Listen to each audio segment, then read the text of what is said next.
The fat controller sat in his office listening to the noise outside. The passengers were angry. The station master came in. "There's trouble in the shed, sir.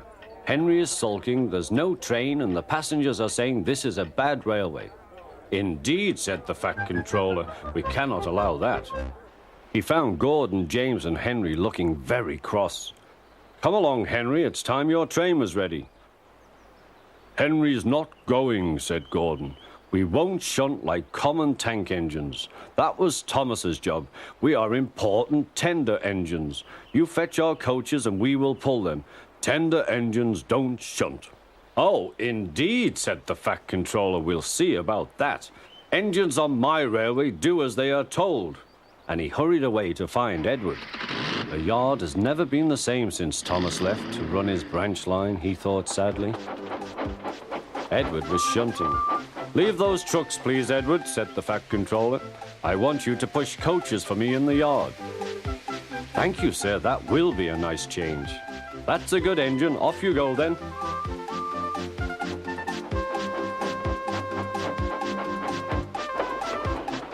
So Edward found coaches for the 3 engines, and that day the trains ran as usual.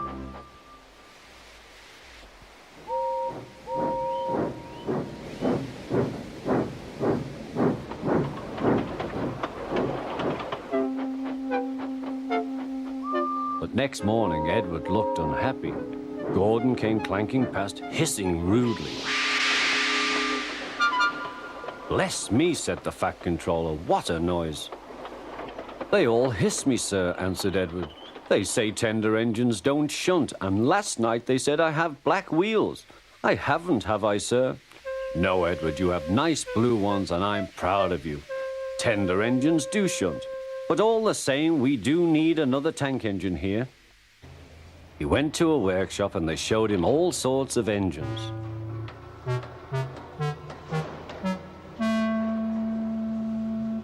At last he saw a smart little green engine with 4 wheels. "That's the one," he thought. "If I choose you, will you work hard?" "Oh, sir, yes, sir." "That's a good engine. I'll call you Percy." "Yes, sir, thank you, sir," said Percy, and the fat controller brought him back to the yard. "Edward," he called, "here's Percy. Will you show him everything?" Percy soon learned what he had to do, and they had a happy afternoon.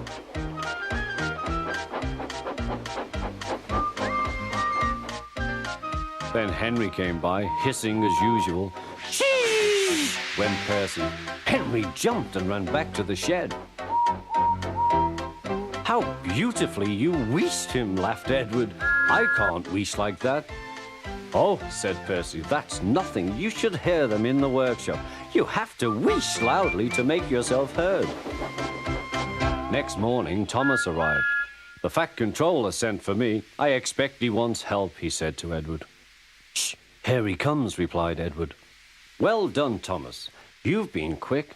Listen, Henry, Gordon, and James are sulking. They say they won't shunt like common tank engines. So I have shut them up, and I want you both to run the line for a while."